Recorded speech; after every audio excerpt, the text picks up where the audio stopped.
બનાવવાની છે આપણે દાળ ઢોકળી. દાળ ઢોકળી બનાવવા માટે આપણે દાળ લઈ લીધી છે. હવે આપણે એને બાફવા મૂકી દેવી. આ કુકર છે, કુકરમાં આપણે દાળ સરખી રીતે બાફી લઈશું.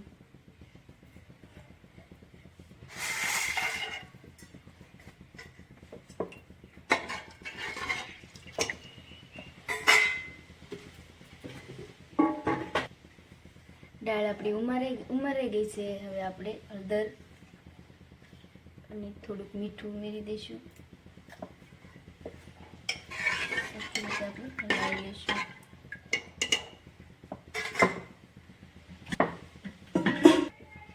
એક પાવડું તેલ ઉમેરી દઈશું, જેથી આપણી દાળ ભરાઈને બહાર ના આવે. હવે ઢાંકીને મૂકી દઈશું. દાળ બફાય ત્યાં લગન આપણે મસાલા સુધારી લઈશું. ઢોકળી નાખવા માટે આપણે ટમેટા અને મરચાંની કટિંગ કરી લઈશું.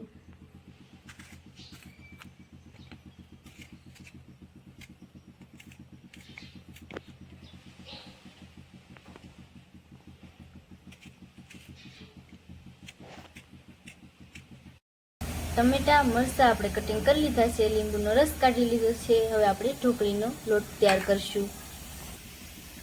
ઢોકળીના લોટ બાંધવામાં આપણે હવે એક પાવડું તેલ નાખશું.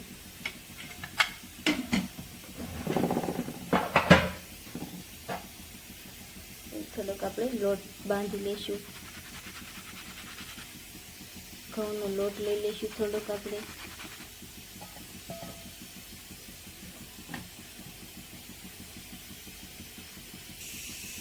મીઠું ઉમેરીશું, જીરું, પછી થોડો ગરમ મસાલો, પછી હળદર, થોડી હિંગ. હવે એને સરખી રીતે મિક્સ કરીને લોટ બાંધી લઈશું.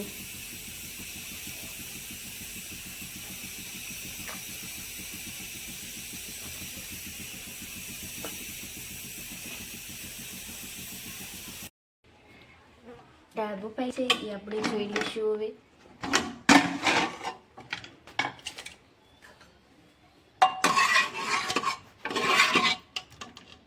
આપણી દાળ બફાઈ ગઈ છે.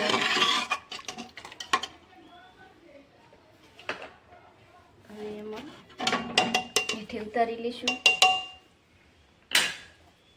થોડુંક પાણી નાખશું.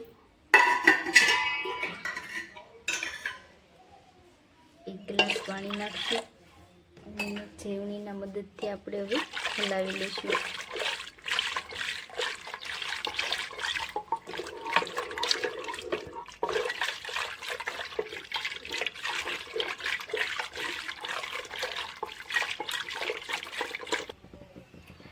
દાળ આપણે ફરીથી ગેસે મૂકી દીધી છે. હવે એમાં ટમેટા,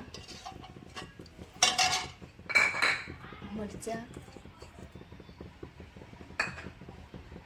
લીંબુનો રસ નાખશું. હવે મસાલા નાખશું.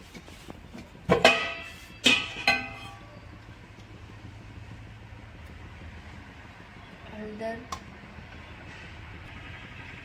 ધાણા જીરું 1 ચમચી, ગરમ મસાલો,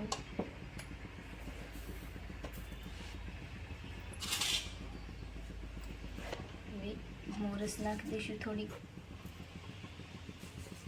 2 ચમચી જેટલી. હવે હલાવી દઈશું.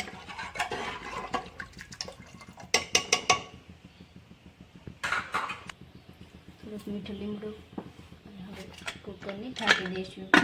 ત્યાં લગન મસાલા બફાઈ ન જાય. લોટ આપણો સરખી રીતે બંધાઈ ગયો છે. હવે આપણે એને ઢોકળી પાડી લઈશું.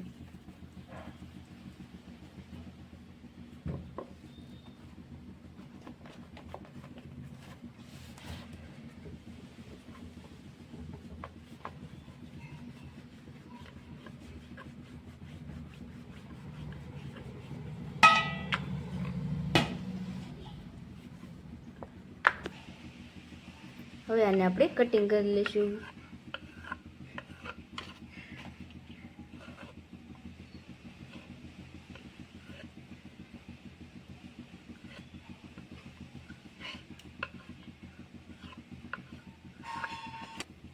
આવી જ રીતે બધી ઢોકળીને આપણે કટિંગ કરી લઈશું. ઢોકળી આપણે એકદમ કટિંગ થઈ ગઈ છે બંનેને. હવે આપણે એમાં દાળમાં ઉમેરી દઈશું.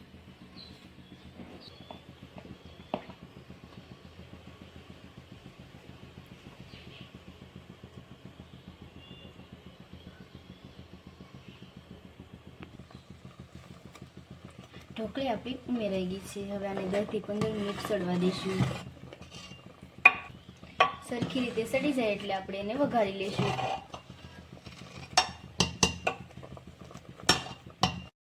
આપણી દાળ ઢોકળી બફાઈ ગઈ છે. હવે આપણે વઘાર કરી લઈશું. એક વાટકામાં આપણે તેલ લઈ લઈશું.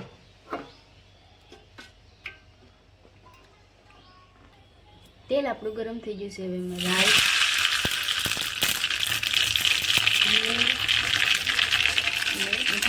પાંદડા,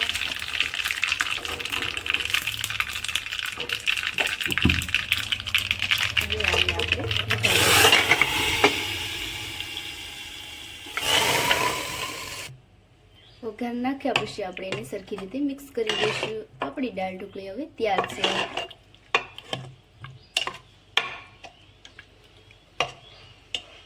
ઢોકળી હવે બનીને તૈયાર છે. હવે આપણે નાખી દઈશું કોથમરી.